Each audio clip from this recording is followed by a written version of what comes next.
So I will repeat again. We are discussing isobaric process for non-flow. Non-flow process means your system is going to be closed. In that, you have to keep two equations in mind. PV is equal to MRT and W is equal to integration PdV. Now see, for constant isobaric process, because total we have to discuss 5 types of process, popularly 5 types of process. So one by one we are seeing. So first is isobaric. In isobaric, I am drawing PV diagram. In PV diagram, I am drawing the green line. This green line is nothing but the constant pressure line. So this constant pressure line is saying that pressure is not increasing, not decreasing. It means isobaric, pressure is constant. But you can see, if I am considering two volume, one volume V1 given, one volume V2 given. So these two volumes are change in volume during the process, whenever process was happening, but at constant pressure. So I have taught you that area under PV diagram gives you work. So this area gives you work. If you want to find out this area, then this is nothing but kind of rectangle. So in this rectangle, this side is V2 minus V1, this side is pressure, because here to here pressure height. That's all. So if you want to find out your work done, you can simply write pressure into V2 minus V1. So this formula I am getting from geometry. Some other student can get the same formula using this equation. So how to use this equation? So W is equal to integration P dV. Now you can see dV is saying you that you have to integrate for volume. It means you will be having some initial and final volume. So initial volume is V1, final is V2. Now pressure is constant, so we don't integrate constant term, so I can take constant term outside, so constant is outside. Make sure in some other process your pressure will not be constant, and the pressure, if the pressure is not constant, then we have to find out the value of pressure in terms of volume, because here we are going to integrate the volume. Okay, so integration dV V1 to V2. So this part if you will solve, so pressure is as it is, you know, integration of dx gives you x, very simple. So if you have x2 x1, then how do you solve? You put the answer and then you put the limit here, right? X2 x1, and then what do? You substitute x1 first and then put minus sign, then substitute substitute x2 first and then put minus sign and then substitute x1. So in same way you got the volume, then V1 here, V2 here. So pressure you write as it is, and then first you substitute V2 here, so V2, and minus V1 here, then V1. So this became the same formula. This formula I am getting from geometry, this formula I am getting from the formula. So we should practice for the formula part, because in this example it is easier to find out using geometry, but in some other it will be difficult. So you got your work done formula in terms of constant pressure process. Okay, and in previous classes already you know, if your pressure is constant, what is the name of the what is the name of the process? Can you recall the name? Which law it is? I mean to say, which law it is? Constant pressure process is which law?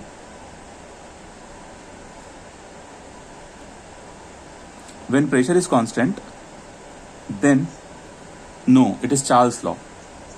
Charles law. Okay, very good. So we got it. Now we will deal with the next.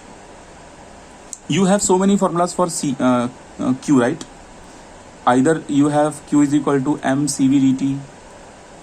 This you can write as m CV T2 minus T1, and you have formula m Cp dt. This you can write as m Cp T2 minus T1. So heat formula, which one you will choose? This one or this one under constant process? So second one. Okay, because here you have Cp. What is Cp? Cp at constant pressure, coefficient of specific heat, or you can say specific heat coefficient. So sometimes Cp total is known as specific heat at constant process, constant pressure. So don't use this one if the process is constant for pressure. So you got your heat formula. Now from your this formula you can find out your Q is equal to m Cp dt. So this dt is change in temperature. It means heat is being transferred. So transfer heat we show by this symbol. So you can also write your Cp as del q by m divided by dt, but this is happening at constant process. And this del q by m is nothing but specific heat. You can write like this, small q. Whenever you have total energy, you should write with the capital letters, and whenever you are dividing by mass, you should write the answer with small letters. I mean, in specific terms, we should write by small letters. Okay, so this is how we will calculate heat transfer. Now, what are the popular parameters we should calculate in every process? We should calculate work transfer, we should calculate heat transfer, we should calculate enthalpy, we should calculate internal energy. Like these are the four important things we should calculate. So work done over, heat over. Now let's understand how to find out internal energy and enthalpy. So for that, you know this concept from the first law. Del Q is nothing but, first it will change the internal energy, then whatever is remaining, that will convert into work. This we know. So here already we know the formula for dq, and we also know the formula for this thing. So we can easily find out formula for change in internal energy. So that is nothing but du is equal to, just shift this side. So del q minus del w. It means first calculate this, then calculate this, and then solve this. Okay. Now see, internal energy over. Now go for enthalpy. In case of enthalpy, you should know the basic formula of change in enthalpy. So first of all, enthalpy formula is U plus PV. This formula is without 1, 2, right? Like we are not writing 1, 1, 1, 1. It means this is the general formula of enthalpy. If you find out, if you put 2, 2, 2, 2, it means at any state 2 you can find out your change enthalpy. Now there is something called change in enthalpy. It means first you write the formula as H1, then write as H2, means U1 plus P1 V1 and U2 plus P2 V2, and then you subtract both. It means H2 minus H1 is equal to U2 minus U1 plus P2 V2 minus P1 V1. You club this together, and you can see this is nothing but change in internal energy. And this part you can replace in terms of temperature. How can you replace in terms of temperature? We have again a trick. What trick we have? See, you know PV is equal to nRT, or you can say MRT. So if you put P1 V1, then it is going to be T1, because M and R is constant. In same way, if you put P2 V2, it is going to be same MRT2. So this MR and this MR you substitute here. So it is going to be U2 minus U1 plus MR you take common, T2 minus T1. So this is your another formula. So change in enthalpy. Now I will explain something. See, change in internal energy. This has its own formula, ready-made formula. That formula is given in terms of like mCV dt. And change in enthalpy, it is also having its own formula, mCp dt. Now see the difference. When you want to find out ready-made formula of change in internal energy, you will use this formula where CV is coming, and in this case Cp is coming. Okay. Now one thing where students may do mistake, if the data is given for a specific enthalpy, you should use the equation as del H small h is equal to Cp dt. Okay, if a specific enthalpy is given, change in a specific enthalpy is given. Okay, then you go for constant volume process. So you should have collection of formulas now for constant pressure process, that is isobaric process. What is your first process? What is for the first one? Work done formula. That is nothing but P V2 minus V1. Then heat formula. That is nothing but mCp dt. This dt you can break as T2 minus T1. Then internal energy formula. That you can find out using this part, these two, by first law. Then you have change in enthalpy formula. Okay, that is nothing but H2 minus H1. H2 and H1 subtract, put them separately, U plus PV concept, or you can use the direct formula of H, ready-made formula, mCp dt. Del U also is having direct formula, mCv dt. So these are the collections for constant pressure. In constant volume, one formula is very easy. What is the formula? So now we are discussing constant volume process. In constant volume process, when you will draw the line on PV diagram, the curve will go like this. So this is a straight line. So it does not occupy any area. You can see you don't have any area here. You don't have any area. So because you don't have any area, so work done is 0. One more logic to understand this. Work done is nothing but integration P dV. Your dV itself is 0 because volume is not being changed. Volume is not being changed. That's why your work done is 0. So no need to remember work done. So work done is equal to 0. Then you have to go to heat formula. Now in heat formula you will use mCv dt. Simple. It means now go for change in internal energy.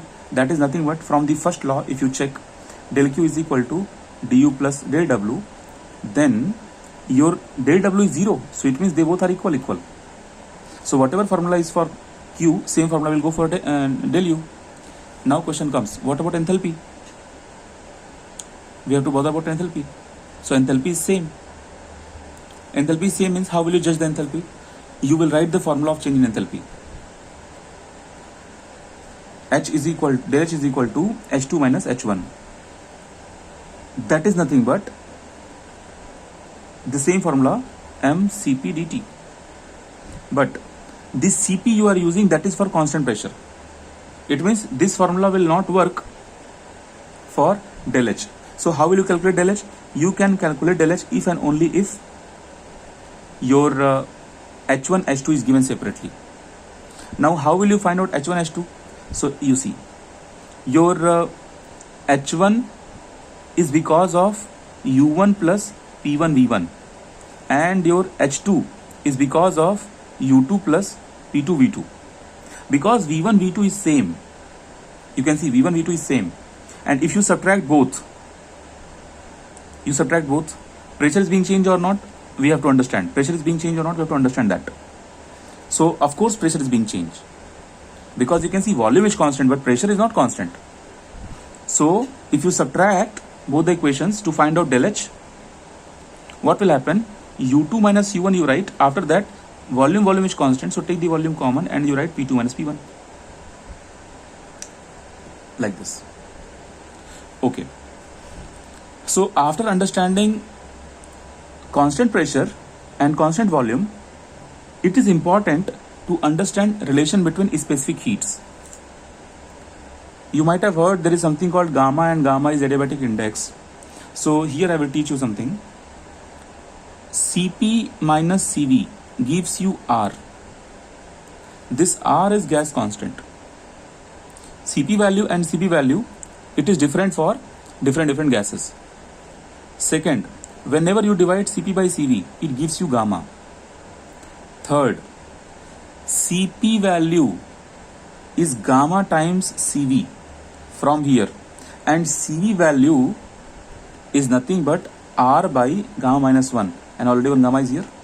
So based on this formula also, they can ask you for the Cp and Cv questions. So Cv value is this much, only this much, and just multiply by gamma, you got Cp value. Okay, now you should, yes, third formula is coming by second formula. In second formula you have Cv you multiply here, so you got gamma Cv, and Cv is having its ready-made formula R by gamma minus 1. Okay, now you see, I will give you gamma value. Introduction about gamma itself. Now see, some students, if I'll ask gamma value, they will quickly say sir 1.4. Sometimes they say sir gamma is 1.4, but they miss one thing. Actually, what kind of substance you are using as your working medium? I mean, you are using, for example, we can take 3 types of gases. Monatomic gas, we can take diatomic gas, We can take triatomic gas. Understand what is monatomic gas. Monatomic gases are inert gases. Inert gases. They have only single atom. It's like argon, neon, helium. These are xenon. These are the examples of monatomic gases. Diatomic gas. One molecule will contain two atoms like H2, H2 gas, N2, O2, carbon monoxide, and triatomic gas. Lot of examples: CO2, H2O, HCl will come under second category. Okay, I mean three atoms. Tetratomic gases are also there, like NH3, CH4. Sorry, CH4 is pentatomic. Like this you have. So you can see when the atoms will increase, when the number of atoms will increase, gamma value will decrease. And very important point here, this diatomic gas, air is mixture. Air is not a pure substance, it is mixture. But majorly it is mixture of diatomic gas. Around 20% approximate data, you have O2, and around 80%, I'm not giving exact data, you have N2. And remaining 1%, you have all the gases in the atmosphere.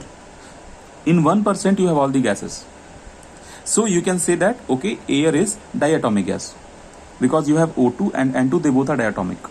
So if air is diatomic gas, so air we should write here as example, air. Now if air is your example, then try to understand. Diatomic gas is having gamma is 1.4, but for monatomic and triatomic, gamma values will change. 1.67 for monatomic and 1.33 for triatomic. So you have a trick. 1.4 is very popular value, so it is always go for diatomic because we use mostly air. So air is also common, 1.4 is also common, so you can remember. And in case of monoatomic gas, you have 1.67, you have difference of 1 here. 6 and 7 difference is of 1. So you can see monatomic. Triatomic is nothing but 3. 1.33. Tri means 3. So you got all the formulas here. And some data you should remember as an engineer. Anyway, no need to remember the data, just Google it, you will be getting everything. So Cp value for air, if you want to find out, it is going to be 1.005 kilojoule per kg Kelvin. You should be very comfortable with the unit. And V value for air, it is nothing but 0.718. At the same time, you should also remember gas constant R value for air, that is 287. Approx data I am taking. Okay, now we have a third important process, that is isothermal process. Once the process is clear, then we'll solve numericals. Isothermal process. We have same work to do, same thing. First, you draw PV diagram. And how do you draw isothermal process on PV diagram? So for that already we have taken classes. On PV diagram, you have one process like this, you have one process like this, you have one process like this.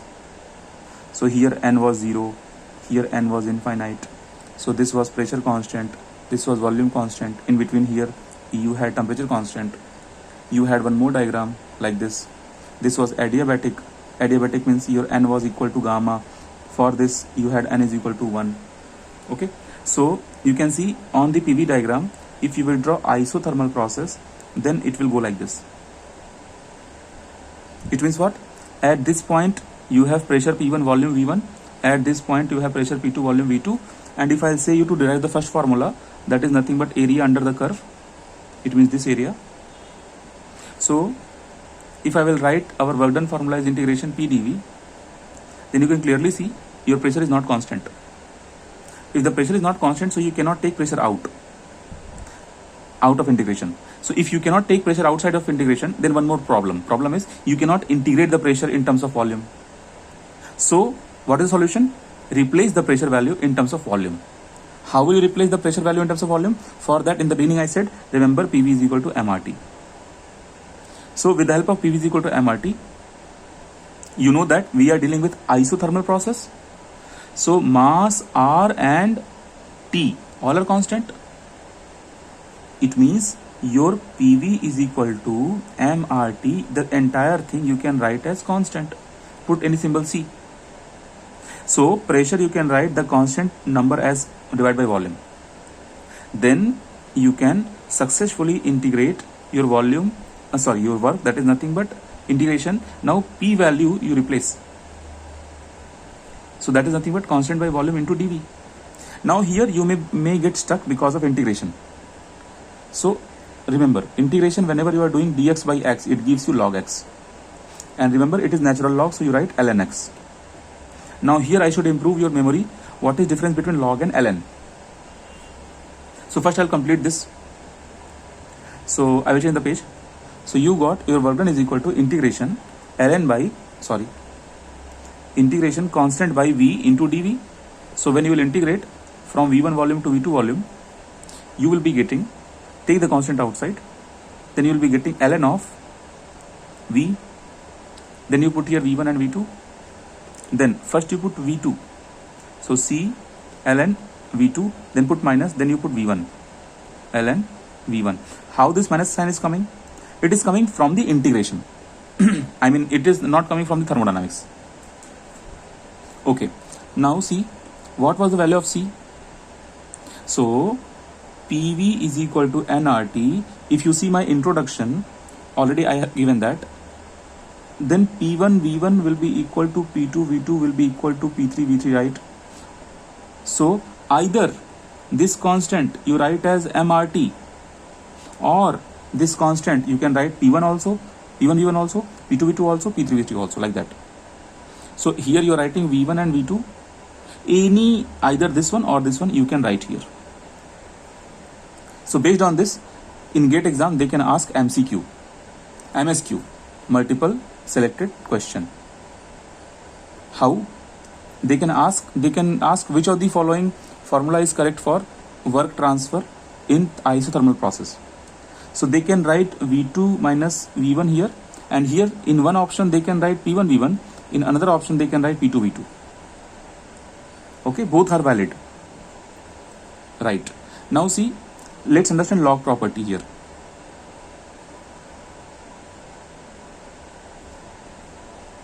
So I will explain. See, if you have log A minus log B, then you can also write log A by B. But you have a condition. Condition is whatever base is here, same base should be here. Okay. So it means I am using natural log, ln. So first question, when to use natural log? Next question, if you are using natural log, then what is the base? So base is E. And when to use natural log? When automatically you are integrating and getting log, that time it is happening automatically. So automatically it comes natural. So natural log. I will change the page. When you were so first you understand the difference. Log x and log x. If by default you are putting E as the base, then no need to put log base E. You simply write ln x. It means automatically E is there as a base. But if you are putting log x, then this log is given for some other base which is not E. Some A, some 10, some other base. Any other base will come here. That time you cannot use the natural log. And if any student is writing natural log x base y, then it is wrong. Because if you want to write ln, then you should write only base E here. And no need to write that, because automatically that is the meaning of ln. So we got our work done formula. That was the constant, and this constant was nothing but nRT or MRT. This was nothing but P1 V1 P2 V2. In the bracket what you got? ln is equal to V2 minus V2 by V1. I applied the that formula. And you can also write this formula in terms of pressure. How? Because P1 V1 is equal to P2 V2. So if you will rearrange here, V2 by V1 is equal to P1 by P2. So here you can write P1 by P2, no problem. So in case of isothermal, you have all these concepts. And after finishing the work done formula, I can ask you what will be your heat transfer. Can you guess what will be the formula of heat transfer?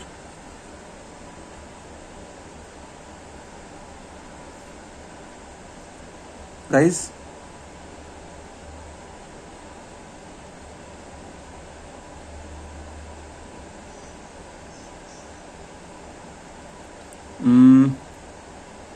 good try. MCPDT, very good try. Dhruv, what is your idea?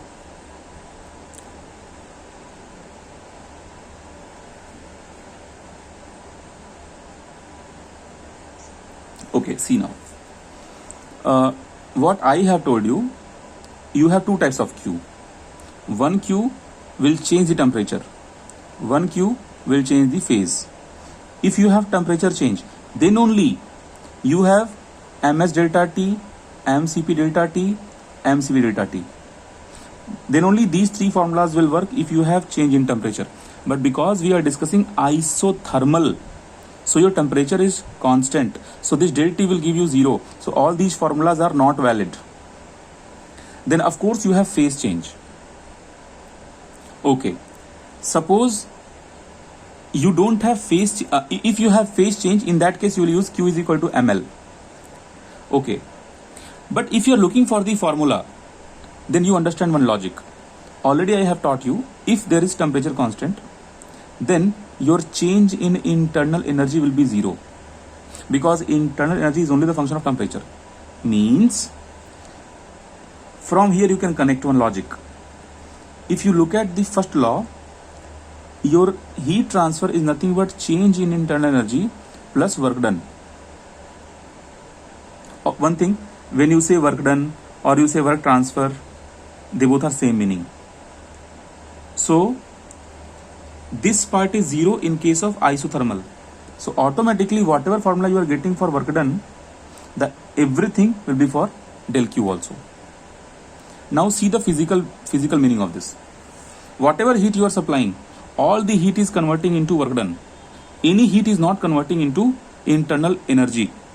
I mean, any heat is not increasing the internal energy of the molecules.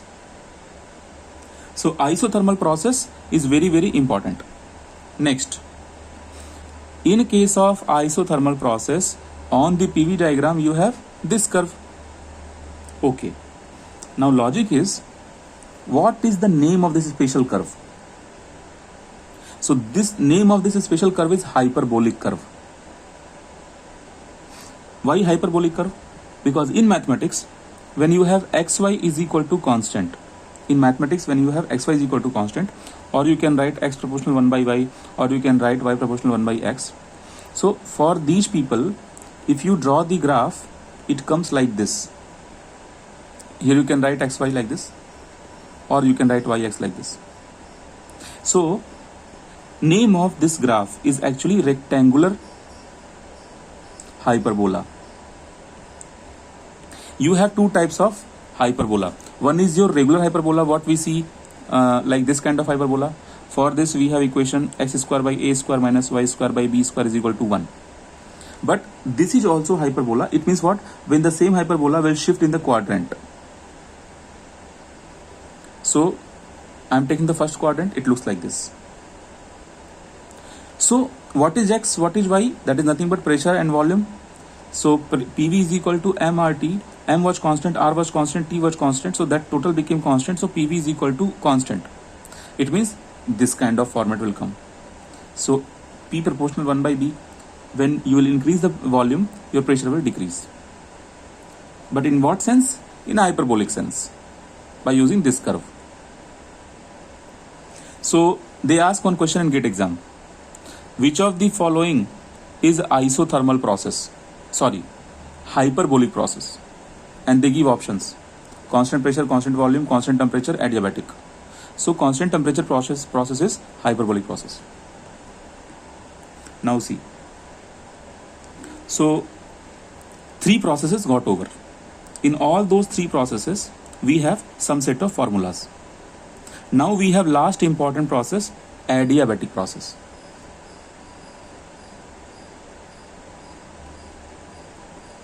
Adiabatic process. Now what happens in adiabatic process? See, physically it is difficult to understand. Suppose you have a chamber. Yes? Okay, very good question. For isothermal, how will you judge the enthalpy formula? So see, it is actually easy because you have enthalpy as the function of temperature. You also have internal energy as the function of temperature. In case of isothermal, this guy is going to be 0. So what about this? Going to be 0. I mean, change in enthalpy you don't have. Right? I mean 0. Okay. One more thing. I did not teach this part because I was thinking to give this question in mock paper so that you guys will think about this. But it's okay. You asked, so I replied. Now see, we'll go for adiabatic. Imagine adiabatic process. See guys, if you will say this piston to go up, it will not go automatically. You have to heat the piston. You have to heat the system, then only. And if you are heating the system, then heat will enter to the system. And if you are talking about adiabatic, it means you should make such a system in which heat cannot pass, heat cannot enter. If heat cannot enter, in that case also, if you want to take the piston up, then you have to apply some extra force or extra loading. Then only piston will go up. So when you were supplying the heat, piston was going up. So suppose at in the beginning your volume was V1 and pressure was P1, and you supplied heat and you reached to a new volume V2 and new pressure P2. But this was when you supplied heat. But when you are not supplying heat and your system is adiabatic system, I mean heat cannot enter into the system, isolated kind of system. In that case, from V1 to P1, if you are giving same energy, you will not reach to P2 V2 because this P2 V2 is coming in when you are supplying the heat. Currently we are not supplying the heat, and you already know technical format. On your PV diagram you have this kind of line, and actually in isothermal also line looks same, and in adiabatic also line looks same, but adiabatic is more slopey. How? See,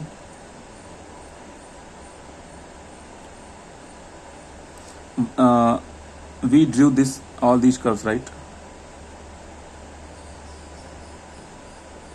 So you see, this was my pressure constant, this was my temperature constant, this was my adiabatic, and this was my volume.